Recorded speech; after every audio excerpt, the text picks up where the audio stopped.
musli ili domaća granula. To su zobene pahuljice sa različitim kombinacijama voća, sjemenaka, orašastog voća, sušenog voća i tako dalje. Kombinacija je bezbroj, vi možete birati sami ono što ćete koristiti.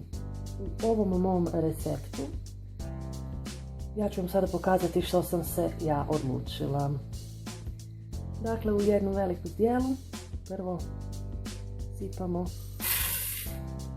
zobene pahuljice, a potom odredite sve sastojke koje ste odlučili. Ja stavljam laneno sjeme, sjemenke suncokreta, jušine sjemenke. Od orašastih plodova odlučila sam se za sjeckane orahe. Vi možete staviti lješnjake, bademe, one indijske orašiće i tako dalje. Ono što još stavljamo su malo začina, a to je kod mene znači cimet i obavezno malo soli. Evo ga. To su dakle suhi sastojci koje ćemo mi sada umiješati.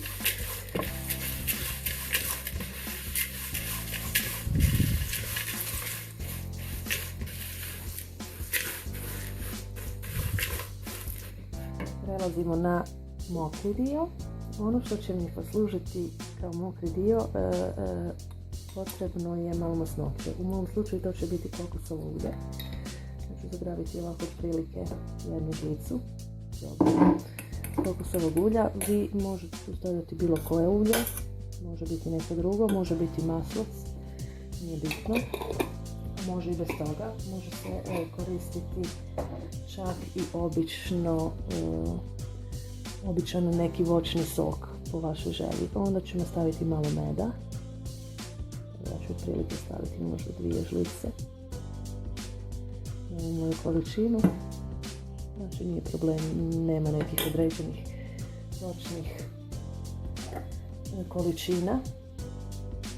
I ono što ću ja staviti samo zato što to imam kod kuće je ovaj tamni muscovado nerafinirani šećer, bez kojeg naravno može. Sve je na vašem izboru, ako želite možete ga staviti, ako ne možete običan smeđi šećer, ali ja ga evo imam ovaj pa ću staviti malo čisto radi arome. Dakle, to je taj neki tamni muscovado šećer. I ovo sve sad stavljamo na vatru da se malo rastopi. Kada se šećer, med i kokosovo ulje rastopilo, to prelijemo preko ovih naših musli.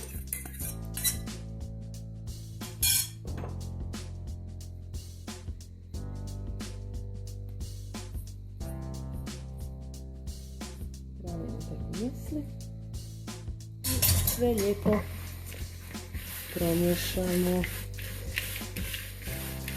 da se sve zobene pahuljice i ovi sjemenke i orasi sve zajedno lijepo poveže.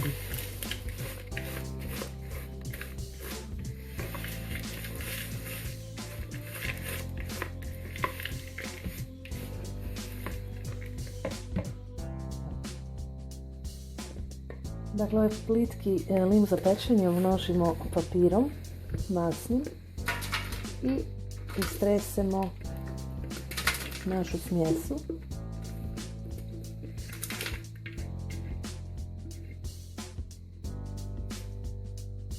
Tu smjesu rasporedimo u tankom sloju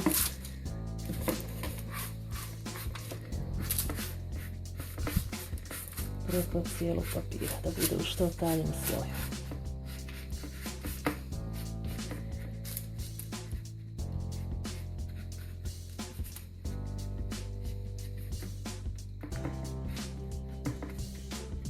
Smjesa će ići u pečnicu na nekih 20 minuta na temperaturu od 170 stupnjeva.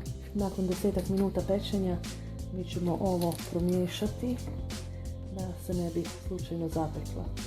zapekao gornji dio smjesi. Dakle, ovo sad ide u pečnicu na 20 minuta na 170 stupnjeva. Evo ga, nakon 20 minuta u pečnici, gotovo je. I sad u ovoj fazi pahuljice, to jest ovi misli su još uvijek mekani. Dakle, sad je vrijeme da ih ostavimo na miru jedno 10 minuta da se oni ohlade. Nakon toga nastavimo dalje. Dakle, nakon što se posušilo, ostalo je hrustilo. Ovo moje isto malo smeđi baš zbog tog smeđeg šećera koji sam koristila, pa od šećera to malo potamni. Dakle, vi možete to peći i manje ako vam se sviđa, ja volim ovako malo jače zapečeno.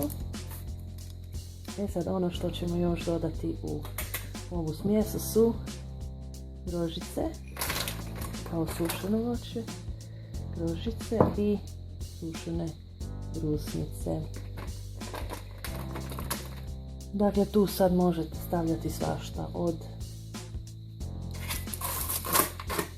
suhih šljiva, smokava, suhog voća, jabuka, onih ananasa, papaje, čega sve nema. Dakle, to se sve pomiješa i dobili smo fine i ukusne, zdrave domaće musle. Dakle, prednost ovih pahuljica je u tome što sve sastojke sami stavljate, birate, radite po svojoj želji ono što vam odgovara. I isto tako nema dodanih šećera, dakle kupovne imaju nepotrebne šećere koji naravno nisu zdravi za naš organizam. U ovom slučaju ovdje je samo med, smeđi šećer, a od masnoća je kokosovo ulje, što je sve vrlo zdravo za naš organizam. Kad ste ove pahuljice tako promiješali, pospremite ih u neku posudu i možete ih koristiti, ja mislim, otprilike do tjedan dana, možda i više. Ali vjerujem da vam neće toliko dugo izdržati, pošto zaista su fine i zaista brzo nestanu. Dakle, ja ovdje imam jednu posudu koja baš služi za takve nekakve suhe proizvode i sada ću te pahuljice, malo ću ih još zrepati, prebaciti u